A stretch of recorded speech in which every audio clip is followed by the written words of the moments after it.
So we'll start with definition.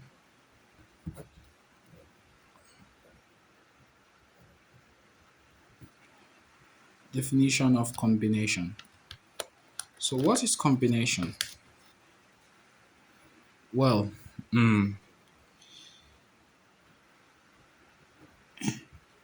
combination is a selection of R objects taken from n distinct objects without regard to the order of selection. Combination is a selection of R objects taken from n distinct objects without regards to the order of selection, right? So quickly, let's say I have a set of A, B, C, D, E, 5 items, right? I want to I want to I want a selection of 3 items at a time, right? Without regards to the order. That's we are looking at the combination of taking a selection of three, taking 3 items out of a set of what? 5 items. Yeah, that's what we want to see. So we that will give us many possible subsets. So we could have what are the possible three member subsets that that can satisfy the condition of what a selection. We're looking at a selection of three objects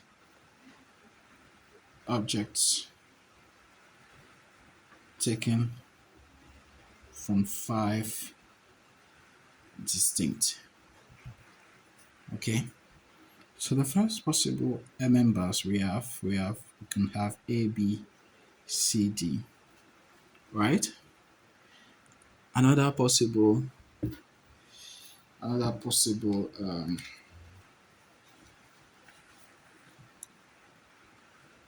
is A B C D A B D followed by A B E, right? Then we have A B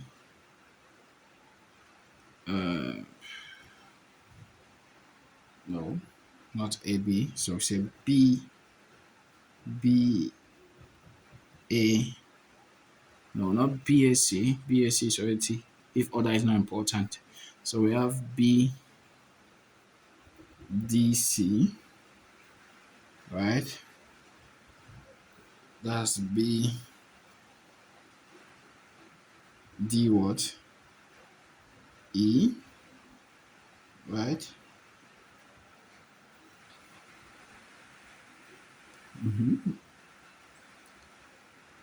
What else? What else? What else? What else? What else? Okay, how about C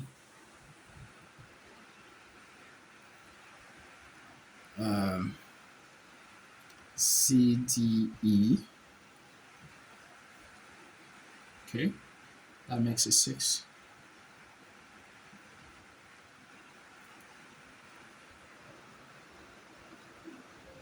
B C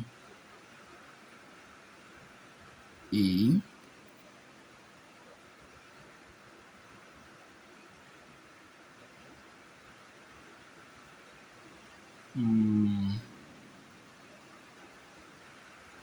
B C D.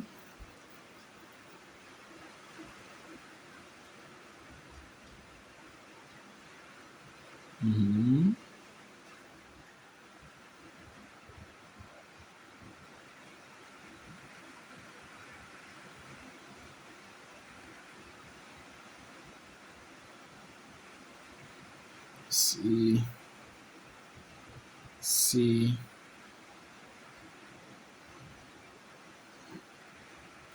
C D A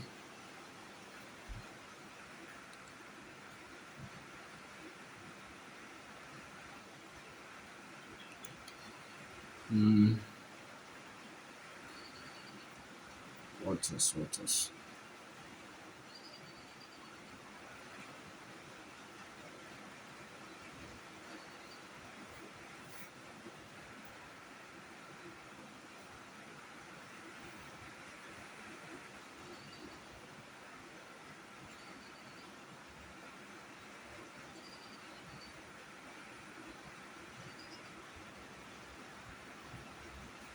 C E A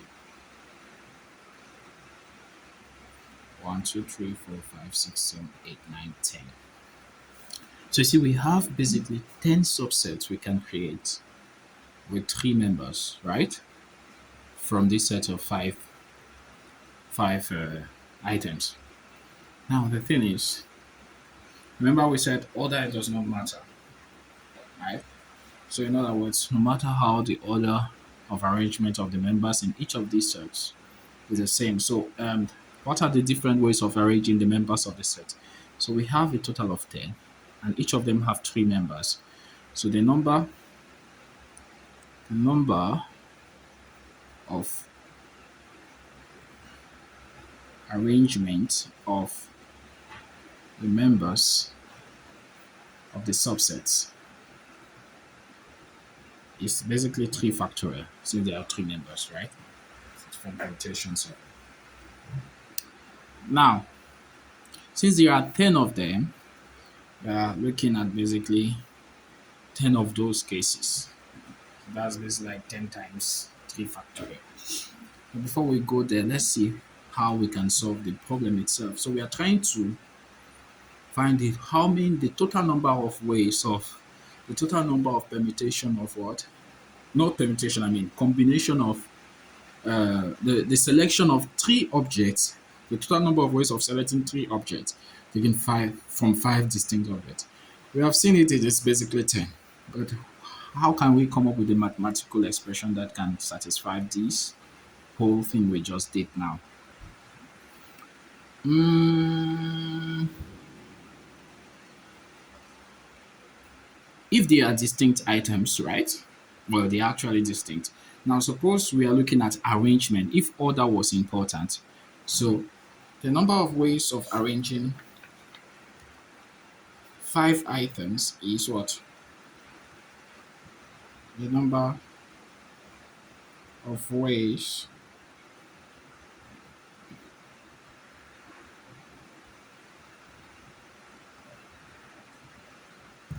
the members of S is basically 5 factorial, right?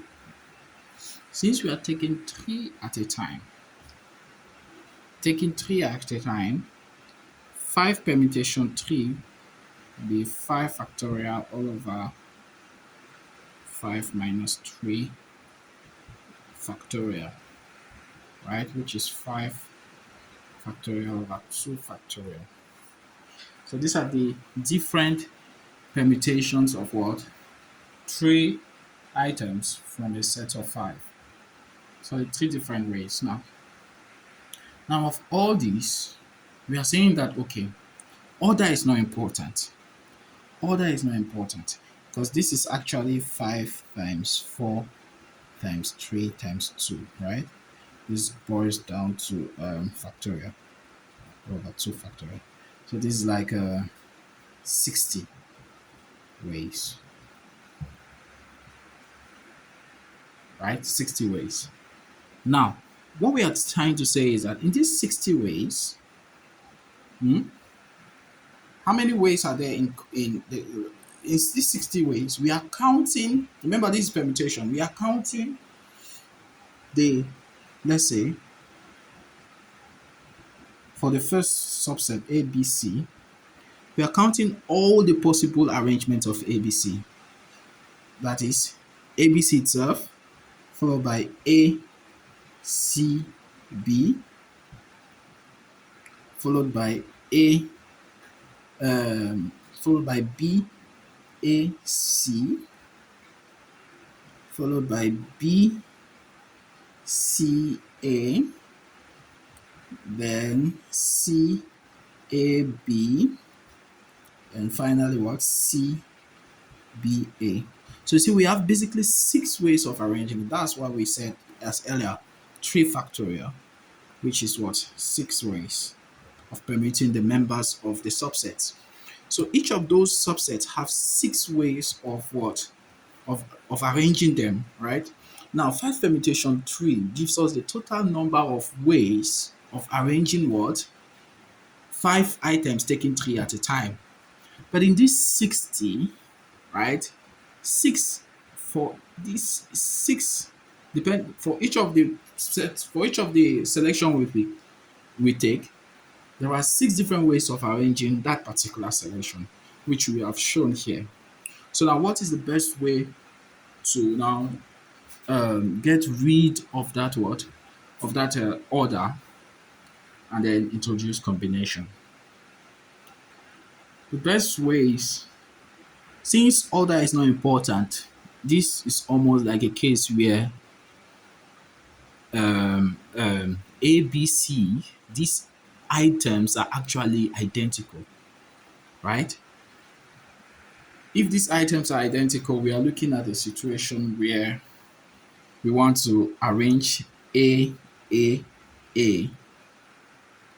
The number of ways of arranging A is still what?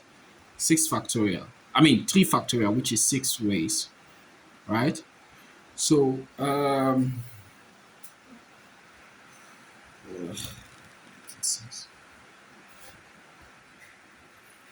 so basically, so we have 60 ways being the total number of ways of arranging if order is regarded. We have 60. Now this 60, knowing feeling well is actually 10 distinct ways. So we can split this 60 to 6 times 10 basically, right? Why 6? Well, each subset of the 3 items, right, could be arranged in what? 6 ways, right? So we see that n permutation, 5 permutation 3, which was 60, is now what? 3 factorial times 10, right? And so 5 combination 3, which is what? P permutation 3 over 3 factorial is equals to 10 ways. So there are 10 ways of selecting 3 items from 5 without regard to order. So this takes us to theorem 7. This takes us to theorem 7, which says the number of combination